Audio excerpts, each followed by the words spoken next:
Salut à tous. Aujourd'hui, petite présentation d'un petit bidouille que j'ai fait il y a déjà de ça un an maintenant. J'avais fait quelques photos et là je vais faire une petite vidéo pour expliquer plus une modification de, de ma création. Donc ça c'est un support, une vieille chaussette trouée que j'ai récupéré. Donc le kit se compose. Voilà. De deux tiges en métal, une plaque en PVC et d'une lentille. Donc en fait c'est le mode macro que j'utilise pour faire les photos avec mon téléphone. Alors j'aurais pu tout simplement fixer la lentille au niveau du capteur avec du double face ou des choses comme ça. Le problème c'est que j'aime bien avoir une chose qui soit mobile. Double face ça laissera des traces, faudra en remettre, ça risque de plus il y aura plus d'inconvénients qu'autre chose. Donc, je voulais mettre au début juste un bandeau. Le problème c'est que la forme arrondie de chaque côté ne permet pas au niveau du capteur de maintenir, tout tombe. Et en bas, le problème c'est que j'ai le bouton du volume qui passe pile sur le flash et qui passe juste au-dessus du bouton on-off du téléphone. Bouton mise en veille. Donc ce côté-là n'était pas possible. Donc j'ai préféré partir sur la partie haute. Donc ça se compose de deux crochets, un crochet plus étroit, un crochet plus serré qui revient un peu pour laisser en fait un espace à l'arrière, vous allez voir. Donc c'est aussi simple que ça. On pose sur le rebord, on vient appliquer sur le côté. Ça laisse une petite marge sur le côté. Deuxième à l'identique, le plus serré vers le bas, et on met sur le côté, et le système est quasiment fini.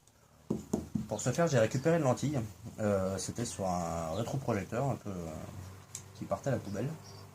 Multitude de lentilles, mais celle-ci avait une taille et un grossissement qui m'a assez intéressé. Pour faire le support, j'ai tout simplement pris un bout de tube PVC, un tube Hiro, pour ceux qui connaissent. J'ai découpé sur la hauteur à peu près de la lentille, je l'ai chauffé pour la planir, ensuite j'ai refait deux encoches à peu près de la largeur de la lentille que j'ai rechauffé pour lever les lèvres, et ensuite y mettre la lentille, et puis après par une pression, elle est enclavée dedans. Donc pour le mettre, c'est assez simple, mais un petit peu fastidieux quand même quand on est sur le terrain. On fait juste glisser, on amène devant le flash, enfin devant l'objectif du téléphone, pardon, et le mode macro est prêt, tout simplement. Donc gros avantage de celui-ci, c'est que il y a le mode macro, pas le mode macro. Mode macro, pas le mode macro. Ce qui m'embêtait un petit peu, c'est le transport. Les petites tiges sont assez fragiles, pardon, parce que je peux les légèreté. Le problème c'est que dans la poche, on peut vite les tordre et du coup ça peut rendre l'utilisation, je vais pas dire inutilisable, parce ça se redresse à la main, mais il y aura peut-être un écart qui fait que du coup ce sera plus assez maintenu. Donc ça m'avait un petit peu embêté. Et ça, avec le temps, le plastique, ça se fragilise comme on peut voir ici. Je sais pas si on va le voir. Je pourrais faire le zoom. Si. Là, à force, voilà, le petit coin en plastique commence à se fendre. Donc c'est un risque de perte de la lentille.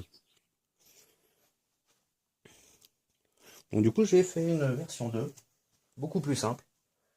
Un élastique, avec de la colle, pardon, la colle bicomposant. Extrêmement léger. Je peux le mettre dans ma main sans problème, ça va dans mon kit, ça prend pas de place. Et ça tient extrêmement bien. Il suffit de placer la lentille, le caoutchouc, hop, en sorte de bien centrer. Alors, sur l'écran tactile, ça ne pose aucun problème puisqu'en fait la coque laisse, oups, si je casse le téléphone de ma femme, ça laisse, vous voyez, un petit jour qui fait que du coup la partie tactile n'est pas gênée. Donc, voilà à quoi ça ressemble. On peut l'utiliser sur différents téléphones. L'avantage aussi si on veut macro ou pas macro. Et si on a un téléphone dont l'objectif n'est pas central, il suffit tout simplement de positionner la lentille et l'élastique par la suite en face de l'écran. Donc je vais vous montrer un petit peu ce que ça donne à présent avec le macro, enfin sans le macro, et avec le macro. Je vais essayer sur cette fibre là pour voir le tissu un peu. Donc voici, sans le macro, j'essaie de m'approcher au plus proche pour que l'autofocus puisse prendre. Voilà le plus proche que je puisse faire sans mon petit œilleton macro. À présent avec, on peut revenir s'approcher beaucoup plus. afin de rentrer beaucoup plus dans le détail de la fibre, du tissu.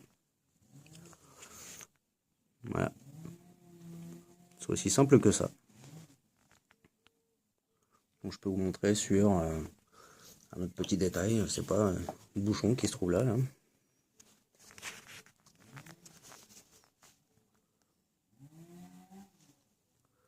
Voilà. On a un mode macro assez simple. J'avais une plume qui traîne dans le coin, une plume de mes poules. Pardon pour le mouvement.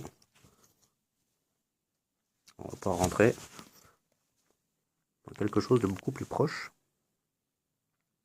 qui nous amène à faire un macro bien plus sympa. Voilà pour la petite astuce du jour. Salut!